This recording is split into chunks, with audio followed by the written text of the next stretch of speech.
오늘은 글로벌 투자자들이 바라보는 우리 증시 조명해 보겠습니다. 국민주권 정부라고 하죠. 이 신정부 출범 이후에 외국인들이 한국 주식을 하루에 1조 원씩 사들이면서 코스피 지수가 단숨에 2,800선 넘어섰는데요. 외국인이 왜 이렇게 한국 주식 많이 사들이고 있나, 그리고 또 얼마나 지속될 것인가, 이런 흐름들이 이 부분 궁금하실 겁니다. 오늘은 이 문제 제대로 들여다보는 시간 마련했습니다. 도움 말씀에 한상춘 한국경제신문 논설위원 자리에 있습니다. 안녕하십니까? 네, 안녕하십니까? 일단 우리 증시 얘기하기 전에 글로벌 증시, 미국 증시 얘기해 보죠. 미국 3대 지수 모두 1% 상승세 보였는데 한번 정리를 좀 해볼까요? 네, 주말에 사실 이 질문에 대해서 많이 궁금해하셨던 것 같아요. 전화들도 많이 있고 해서 오늘은 그 시청자분이 궁금했던 사항 한번 풀어보도록 하겠습니다. 사실은 우리가 지난주에 이 탑다운 디리스킹 이 문제, 최고 통수권자가 증시 호재를 주는 이런 문제에 대해서 말씀을 드렸습니다. 그런 측면에서 미국과 중국 사이에는 이제 전화 정상회담이 있었죠. 역시 양국의 반응이 좀 엇갈리긴 했습니다는 미국 입장에서는 디커플링에서 디리스킹 호재가 되고 이것이 주가를 3대 지수를 1% 이상 끌어올렸다 이렇게 보겠습니다. 실무급 회담도 정상회담을 통해서 그대로 나왔죠. 그래서 현지 시간으로 오늘이 되겠죠. 9일이 영국에서 제네바 협상에 의해서 두 번째로 최고의 실무급 협상이 나오고 있습니다. 무엇이 나올 것인가, 뭐가 나올 것인가 하는 측면에서는 잠시 좀 말씀을 드리고요. 사실은 기대적인 측면에서는 그만큼 절실한 데는 기대가 많은 거고요. 절실하지 않은 데는 기대가 적은 겁니다. 그런 측면에서는 영국 이렇게 실무급 회담이 나왔을 때 미국과 중국의 증시에 이렇게 반응을 보면 미국은 절실한 만큼 주가가 많이 올랐다 이렇게 보실 때 있고요. 중국은 거의 반응하지 않았습니다. 그래서 아마 시청자 여러분, 지혜가 이렇게 빠르고 지식이 많은 사람들은 영국 회담에서도 어떤 결과가 나올 것인지 이런 측면이 아마 쉽게 포착할 수 있지 않냐 생각합니다. 그리고 또 하나의 관심이 고용지표인데요. 지표는 다들 아시죠? 근데 이번은 사실 4.2%를 이제 넘으면 1년 전에 시청자 여러분 기억나실지 모르겠으면 크라우스 샴 박사가 얘기했던 샴의 법칙에 악몽에서 시달릴 가능성이 있었기 때문에 이번 지표가 굉장히 중요했던 겁니다. 이번에 플랫하게 나왔죠. 그래서 3개월 연속 3월달, 4월달, 5월달 4.2% 이렇게 나왔는데요. 사실은 샴의 법칙은 다들 아시겠습니다. 다시 한번 좀 말씀드리면 12개월 동안 최저치 대비해서 0.5%포인트 이상 실업률이 올라갈 때는 경기 침체다 이런 측면인데요. 작년 12월에 미국 실업률이 3.5%로 가장 낮았거든요. 그런 측면에선 3개월 연속 볼 때 이번에 한 4.2%를 벗어나면 이 문제가 굉장히 불거졌을 겁니다. 근데 이 문제를 일단 잠복시켰다 하는 측면에서 증시에 안도로 작용했다 이렇게 보실 수 있습니다. 알겠습니다. 우리 증시로 좀 돌아와서 봤을 때 좀 하나 걱정되는 부분부터 봐야 될 것 같습니다. 주말 사이에 우리나라가 환율 관찰 대상국으로 재지정이 됐습니다. 미국으로부터. 이 환율 보고서가 발표될 수 있다고 사실 저희 방송 시간에 가장 먼저 언급을 한 걸로 제가 기억을 하고 있는데 결국 이게 저희한테 아주 좋지는 않게 나온 것으로 볼 수가 있을까요? 어떻게 봐야 됩니까? 네, 금요일 방송이었었죠. 그래서 빠르면 이번 주말에 나올 겁니다. 그래서 실행처가 다시 한번 물어가지고 그래도 좀 이 시기가 좀 이렇게 다음 주 중으로 이렇게 해서 주말이나 아니면 다음 주 중에 이번 주가 되겠죠. 이런 쪽은 이제 말씀드린 적이 있는데요. 이렇게 말씀드리자마자 곧바로 미국의 환율 보고서가 나왔습니다. 왜 이런 얘기를 하냐면 4월 15일 날 이렇게 지켜져야 되는데 트럼프 정부 때는 잘 지켜지지 않습니다. 그래서 시청자 여러분한테 주말에 나오지 않겠나 했는데 이번에 나온 결과를 보면 2015년에 교육정치법, 그 다음에 1988년 종합무역법을 동시에 활용했다 이렇게 볼 때 있습니다.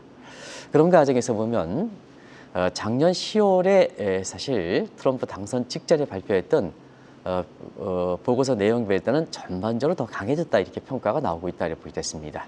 왜냐하면 환율 관찰 대상국에 대해서 지정한 국가가 좀 늘어났고요.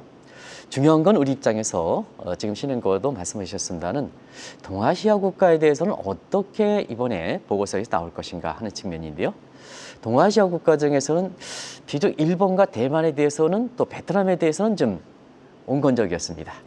그런데 한국과 중국에 대해서는 상당히 이렇게 강해졌다 이렇게 볼 때 있습니다.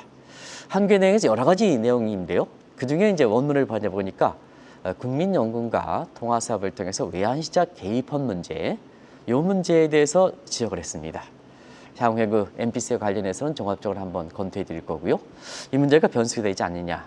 그래서 국민주권정부에서도 이 문제에 대해서는 한미 협상에 굉장히 주목해서 이렇게 우리가 대응해 나가야 되지 않겠냐는 생각이 들고요. 중국은 언제든지 환율 조작국에 지정할 가능성을 시사하고 있습니다. 요건 종합무역법에서 나온 얘기거든요. 왜 이렇게 이제 환율 조작을 지정하지 않았을까 하는 측면에서는 예. 지금 미국이 급한 상태에서 자 이달의 경우에 따라서는 양국 간의 그 정상회담, 오프라인상의 정상회담이 있을 수 있는 가능성이 있고, 그다음에 현지 시간으로 오늘 영국에서 그 이렇게 실무급 미중 회담이 있거든요. 예. 이걸 감안해서 환율 관찰 대상국에 이렇게 집어넣다 하더라도 환율 조작은 일단은 이렇게 면한 것이 아닌가 이렇게 보고 있습니다. 근데 양국 간의 협상 결과가 잘 안 나오지 않을 때는 언제든지 환율 조작국에 지정할 수 있다 하는 측면이 우리와 관련해서도 상당히 주목하실 필요가 있다는 것을 말씀드리겠습니다. 어쨌든 이번 보고서는 그동안 한미 이렇게 관세 협상에서는 원화 절상 압력이 상당히 컸었죠. 예. 그리고 이번에 환율 보고서에서도 한국에 대해서 결과적으로는 원화 절상 압력으로 굉장히 높게 나온 겁니다. 그래서 국민주권정부, 시청자 여러분 이게 국민주권정부라 하면 잘 모르시는 분도 있을 것 같은데요. 새 정부, 신정부 이렇게 하다가 이재명 그 대통령이 이끄는 정부 측에서 국민주권정부로 좀 공식적으로 좀 불러달라 해서 국민주권정부를 이렇게 보겠습니다. 국민주권정부의 이렇게 환율 하락 속도가 상당히 빨라지고 있습니다. 시청자 여러분 아시겠지만 환율 하락 속도가 있다는 것은 결과적으로 외국인 입장에서는 한국 주식 투자해서 그만큼 환착이 기대될 수 있다는 소지거든요. 예. 그래서 국민주권정부 이후에 외국인들이 하루에 1조 원 이상 올라가면서 코스피 지수가 단숨에 2,800선까지 넘어서는, 그래서 올 들어 국내 주가가 주가 상승이 주요국 중에 가장 높은 이런 모습을 보이고 있다고 보겠습니다. 그러니까 오히려 이렇게 미국에서 우리의 환율을 계속 신경 쓰는 게 경제 뉴스로 보면 조금 안 좋은 뉴스일 것 같지만 외국인 측면에서 보면은 지금 환책 이런 것들도 있기 때문에 들어올 수 있는 기회가 되고, 그런 것들 때문에 외국인 자금들이 우리 증시로 좀 유입될 수 있다, 이렇게 볼 수가 있다는 말씀이시겠죠? 네, 그렇습니다. 그런 측면에서 한번 그걸 부연해서 좀 질문 3번에 예. 자막과 함께 같이 하면 아직 좀 기간적으로 보면 조금 좀 있어야 됩니다. 예. 국민주권정부 출범 이후에 이틀 동안에 평균 한 1조 원 이상씩 들어왔어요. 사실 그 외국인들은 뭐 그동안 외국인들도 한국 주식을 사지 않았고 매도했고, 그다음에 우리의 그 서학개밀과 국내 증권사들이 또 국민연금이라든가 이런 쪽에 미국 주식을 미루는 바람에 한국 주식이 아주 많이 떨어졌습니다. 그래서 지금 국민주권정부에 외국인들이 이렇게 들어오는 것은 그 자체가 굉장히 화제성을 갖고 있다 이렇게 보게 됐습니다. 지금 측면에서 사실 하루 평균 1조 원 이상 들어온 때가 어떤 걸까 한번 히스토리를 쫙 찾아봤습니다. 작년에 8월 달에 한 번 딱 나타났더라고요. 그런 측면에서 보면 1조 원 이상 올라가는 것도 매입하는 것도 굉장히 화제성을 갖고 있다 이렇게 보게 됐습니다. 그런 측면에서 보면 왜 외국인들이 이렇게 하루에 1조 원씩 이렇게 매입할까? 아직 시간을 좀 갖고 지켜봐야 되겠, 빠른 감이 있습니다는 그런 측면에서 허니문이다. 근데 외국인들이 허니문일까? 우리나라 사람들이야 뭐 허니문이 되겠습니다는 외국인들이 투자적인 측면에서 보면 허니문일까? 한국에 이렇게 국민주권정부 새로운 정부가 출범해서 허니문 때문에 외국 자본 들어올까? 이거는 좀 그런 것 같습니다. 철저하게 투자적 측면에서 들어오기 때문에, 그래서 허니문 성격이 있기 때문에 일적 현상에 그칠 것이다. 이런 측면을 보는 시각도 있는 것 같습니다. 반면에 국민주권정부의 친증시 정책과 같은 정책 요인 이런 거를 들어서 계속해서 올 것이다, 들어올 것이다, 이런 측면을 보는 것 같습니다. 근데 항상 그 외국인 자금이 들어올 때는 한국 증시에 들어오는 거지만 우리가 보면 내부 요인도 보고 외부 요인도 봐야 됩니다. 예. 특히 글로벌 시대에서는 오히려 외부 요인을 더 중시할 필요가 있습니다. 미국 같은 거기서 밀어내는 요인, 미국에서 밀어내는 요인. 그러니까 미국에서 밀어내는 요인은 서학개미도 미국 주식에 많이 가 있기 때문에 비단 달러 캐리 자금뿐만 아니라 우리의 서학개미분들이 자금이 미국 갔다가 다시 들어오냐, 이 리플럭스 자금도 동시에 봐야 되거든요. 그런데 외국인 자금에 대해서 새 정부 들어서 국민주권 정부 들어서 이틀 동안 1조 원 매입하는데, 자 우리 펀더멘털이 너무 약하지 않느냐. 지금부터 말씀드리겠습니다는 그래서 일적 현상으로 이렇게 보는 시각들이 많은 것 같습니다. 근데 그런 측면을 내부 요인과 외부 요인을 동시에 한번 보도록 하겠습니다. 저희가 내부 요인만 보면 사실 걱정이 좀 많은 게 사실일 것 같은데요. 지금 신정부 출범해서 여러 가지 허니문 기간들도 있고 하겠습니다만 지금 우리 내부 요인은 어떻게 봐야 됩니까? 네, 내부 요인은 뭐 이렇게 사실 1조 원씩 들어올 수 있는 여건은 아니죠. 그걸 매크로 사이드와 마이크로 사이드 이렇게 이제 보고 정책 요인을 좀 보겠습니다. 예. 매크로 사이드 성장률입니다, 시청자 여러분. 우리 성장률 1, 4분기에 마이너스 0.2% 전분기 대비했죠. 미국이 보다 좀 낮은 겁니다. 어떤 사람들 주말에 이렇게 어떤 전문가가 그래도 70개나 있는 전문가가 나와서 1, 4분기에 미국 경제 성장률을 마이너스 0.2야. 우리와 마이너스 0.2 똑같지 않느냐. 그건 상당히 잘못된 거죠. 우리는 전분기 대비해서 마이너스 0.2%고요. 미국은 전분기 대비 연율 대비해서 마이너스 0.2%입니다. 그러면 우리가 전분기 대비해서 마이너스 0.2%는 미국보다도 더 안 좋다는 얘기입니다. 예를 들어서 우리가 마이너스 0.2%를 자 미국식 전분기 더하기 연율로 한번 때려봅시다. 예. 1 플러스 자 마이너스 0.2니까 S를 있고 4승 때리면 이게 결국 마이너스 미국식 방식으로는 마이너스 0.8 이상 됐을 겁니다. 그래서 70개나 있는 전문가가 똑같다. 성장률이 똑같다. 통계 방식이 다르기 때문에 우리가 성장률이 더 안 좋은 거다 하는 걸 말씀드리겠습니다. 그리고 올해 대부분 예측 기관들은 올해 성장률을 우리가 0%도 보이죠. 대부분 다 OECD라든가 이런 쪽에서 대부분 다 0%까지 보는 거에 이렇다. 그래서 매크로 사이트는 시청자분이 궁금하상 왜 국민주권 정부 들어 하루에 1조 원씩 들어오느냐. 매크로 사이트는 받치지 않지 않느냐. 일성이 그렇지 않느냐. 충분히 공감이 있다 이렇게 보겠습니다. 그럼 마이크로 사이드는 기업입니다. 1분기에 이렇게 어닝이 실적이 다 끝났습니다. 어닝 서프라이스보다는 어닝 쇼크가 많았었죠. 그리고 2분기 이후에 가이던스 이렇게 보면 이 어닝 쇼크를 기억할 수 있는 기업들의 확률이 더 높아지는 거 이렇게 나오고 있습니다. 그리고 주력 기업의 기술력 연일 지금 한국경제신문뿐만 아니라 이렇게 국민주권 정부 자구요 중개 추격이 무섭다 하는 쪽으로 해서 계속해서 이 시리즈를 쓰고 있습니다는 첨단 기업의 기술력 이런 것도 중국에서 이렇게 위협당하는 이미 많이 추월당했죠. 이런 것을 들어서 마이크로적인 측면에서도 외국 자본이 이렇게 많이 들어오는 것을 이해하지 못한다 하는 측면입니다. 그러면 내부 요인 중에서 지금 유일하게 외국 자본 끌어들일 수 있는 요인이 정책 요인입니다. 네. 뭐 아시겠습니다는 두 가지 측면이죠. 경기 부양 차원에서 수경 편성. 지금 20조 원 할 것이냐 말 것이냐 하는 측면에서 외국의 골드만삭스라든가 이런 쪽에서 좋은 쪽으로 보는 것 같습니다. 추경 편성에서 경기 드라이브 시키면 올해 성장률 한 평균적으로 0.8 정도로 봤는데요. 대체로 보면 0.3에서 0.4%포인트 추가적으로 인상해서 1.2, 1.3 정도로 비교적 낙관적으로 보는 것 같습니다. 좋게 보는 것 같습니다.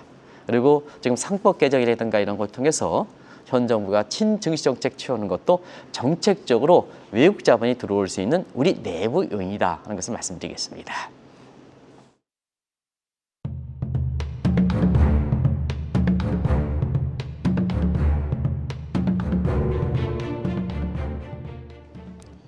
조금 전 설명해 주신 대로 이 한국 증시 내부 요인만 따지면 섣부른 장밋빛 전망이 쉽지 않은데 그럼에도 불구하고 지금 계속해서 외국인 자금이 들어오고 있다는 것은 이 양대축 가운데 또 다른 요인인 외부 요인이 우리한테 좀 유리하다고 봐야 할까요? 네, 사실은 지금 한국에 들어오는 외국인 자본은 예. 달러 관련된 달러 캐리 자금 이게 이제 주가되고 있는 이런 상태고요. 그다음에 사실 서학 개미들이 미국에 들어갔다가 들어오는 자금 이 자금이 국내 증시에서 이렇게 봅니다. 그래서 외부 요인도 서부 개미를 한국에 들어오게 하느냐, 그다음에 달러 관련된 자금들이 한국에 들어오느냐 하는 측면에서 미국 측 요인을 외부 요인으로 같이 봐야죠. 그런 측면에서 아시겠지만 트럼프는 6월달에 엑스데이터가 있습니다. 어떻게 넘기느냐?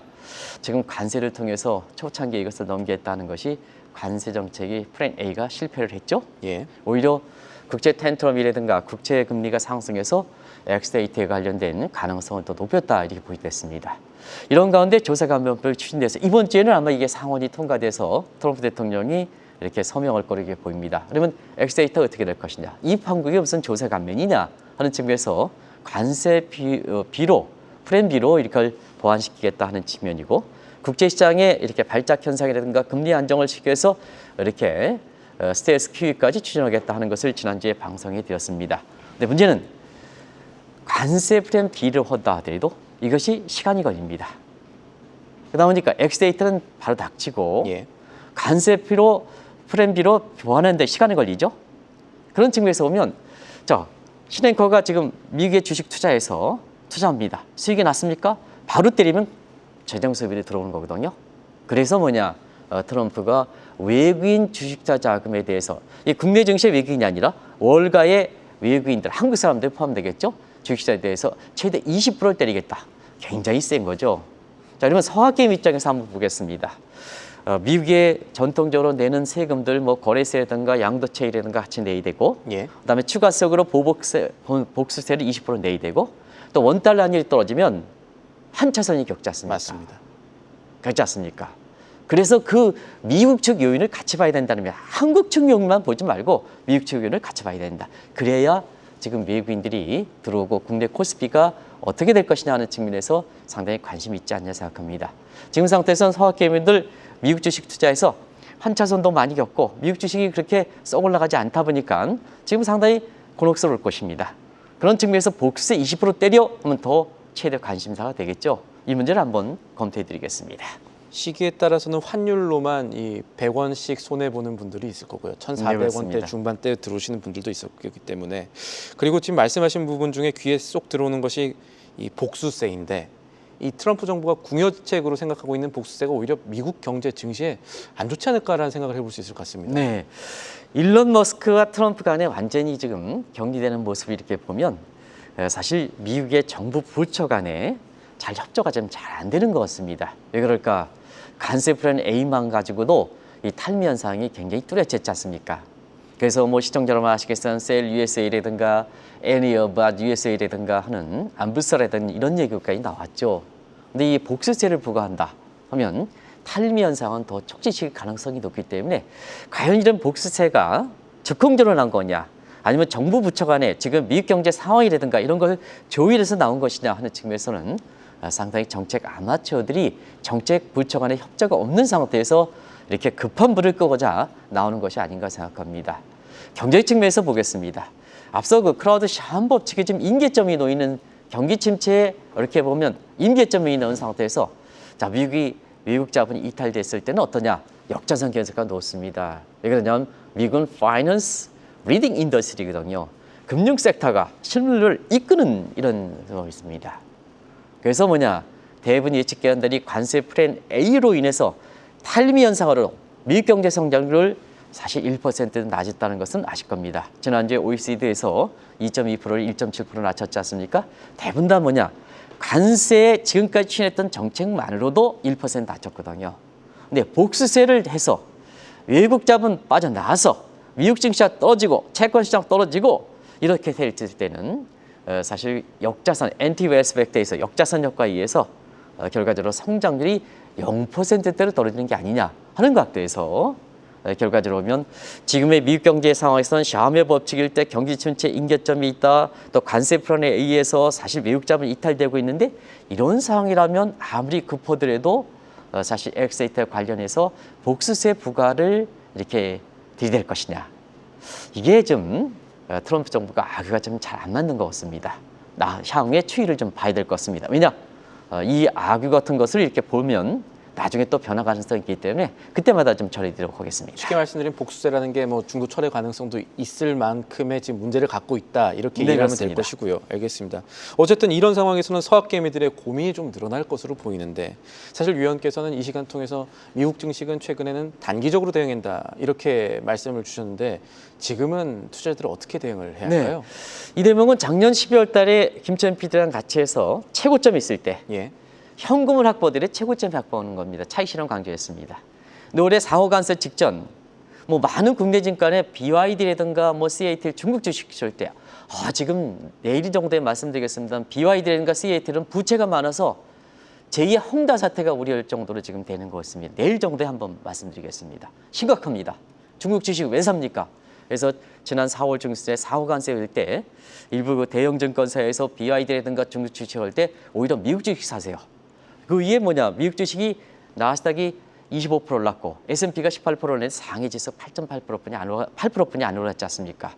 그러면서 지난달 말부터는 이제는 미국에 대해서 주식에 대해서 좀 한국 주식과 함께 균형을 갖게 좀 가십시오 하는 이런 쪽으로 이렇게 말씀드렸습니다. 누차에 말씀드렸기 때문에 시청자 여러분 잘 기억하실 거로 이렇게 봅니다. 자, 그러면 복수세를 앞으로 부과할 때 미국 주식은 어떻게 될 것인가? 자, 미국 입장에서 다른 외국인의 차별적 요소보다는 가장 미국 증시를 이탈시키는 요인입니다. 복수세 때려 그만큼 수익이 직감적으로 그만큼 바로 수익이 감소되는 거 아니겠습니까? 그리고 달러 캐리 자금 역금에서 보면 사실상 복수세는 금리를 올리는 것과 똑같은 효과입니다. 그래서 포지티브 트레이드를 촉진시킬 수 있는 요인이다 이렇게 보시면 되겠고요. 그런 측면에서 원자성과 스텔스 엘리 같은 경우에는 또 미국 주식을 투자하면 투자할수록 환차선이 늘어나고 한국 주식이 투자하면 환차익이 늘어나는 겁니다. 이게 이제 그렇거든요. 그런 측면에서 지금 외국인들은 달러 캐리 자금, 이 자금보다도 서학개미 분들이 한국에 들은 리플럭스 자금이 들어올 때는 한국 주가 올라가지 않느냐, 또 원달러 떨어지지 않느냐, 이 대목을 보고 한국 주식에 1조 원씩 이상 들어오는 거거든요. 이 대목을 좀 보셔야 되는데 너무 우리 내부연만 본다는 얘기입니다. 그걸 아마 시청자분이 주목해서 보실 필요가 있다는 것을 말씀드리겠습니다. 저희가 이 조금 전 화면 자막에서도 리플럭스라는 단어가 굵게 강조가 되어 있었는데 이 리플럭스 생소한 용어일 수가 있겠습니다. 이 리플럭스는 무엇을 뜻하는 이야기입니까? 우리가 이제 한국 기업이 미국에 가서 들어오는 것을 리쇼링이라고 그러죠. 예. 근데 자본 측면에서 우리 서학개미들이 미국에 갔다가 돌아오는 것을 어떻게 할 것이냐. 대부분 자본 리쇼링이라는 표현을 쓰더라고요. 그렇지는 않다. 플럭스라는 자금이 흘러들어가서 들어오는 거니까 리플럭스 자금으로 기업에 들어가서 들어오는 리쇼링 대비해서 이 표현이 적당하지 않냐 이렇게 보고 있습니다. 자, 리플럭스 본격적으로 시작되고 있습니다. 서학개미들도 협력하셔서 지난달 이렇게 13억 달러 이상 미국 주식을 매각해서 보고 있습니다. 어디로 올 것이냐? 한국에 들어온다면 한국의 경기와 증시에서는 크게 호조가 되겠죠. 그리고 원달러로는 10억 달러당 지금 우리나라의 원달러 환율 유입가 10원 정도 하락시키는 효과가 있습니다. 그만큼 환책을 증대시킨다는 얘기입니다. 예. 그래서 마지막으로 시간 관련상 국민의 주권 정부, 특히 이재명 대통령께 꼭 좀 부탁드리겠습니다. MPC라든가 국민연금이라든가 연기금이 지금 아직도 미국 주식 투자하겠다고 비중을 늘린다. 이거 꼭 좀 자제시켜 주시기 바랍니다. 한국의 코스피 5천으로 가려면 국민연금을 비롯해서 연기금의 한국 주식을 사지 않으면 안 됩니다. 자, 우리 국민에 의해서 이렇게 부담에 의해서 연기금, 국민의 공기금을 다 마련했습니다. 왜 해외에 나갑니까? 한국 주식을 사야죠. 그래야지 한국 기업들이 자금 조달할 수 있고 한국의 국부를 증대시켜서 우리 국민의 노후가 튼튼해지는 거거든요. 그런 과정에서는 시기적으로 보면 미국 증시 주춤하니까 새 정부 들어서 코스피 5천에 대해서 굉장히 외쳤으니까 국민연금을 비롯해서 이렇게 연기금들이 한국 주식을 좀 이렇게 사도록 적극적으로 권장할 필요가 있다는 것을 말씀드리게. 이 판국에 지금도 미국 주식에 주춤하는데 국민연금이 미국 주식을 누리겠다. 이게 되느냐 이겁니다. 되겁니다. 이걸 꼭 아마 대통령께서도 꼭 좀 국민을 위해서 또 우리 기업들 지금 유동성 문제 부족할 때 왜 해외 나갑니까? 한국 주식을 통해서 한국 기업들의 자금 조달해야죠. 이걸 좀 강조해서 선순환 효과가 돼야지 성장률도 올라가는 겁니다. 기업이 활동을 해야지 성장률 올라가는 거 아니겠습니까? 이것을 좀 종합적인 측면에서 꼭 좀 부탁드리겠습니다. 알겠습니다. 오늘 말씀은 여기까지 듣죠. 지금까지 도움 말씀에 한상춘 한국경제신문 논설위원이었습니다. 위원님 오늘도 감사합니다. 네, 고맙습니다. 계속해서 다양한 경제 이슈를 알고 싶다면 구독과 좋아요, 알림 설정 부탁드립니다. AI 캐스터 권미정이었습니다.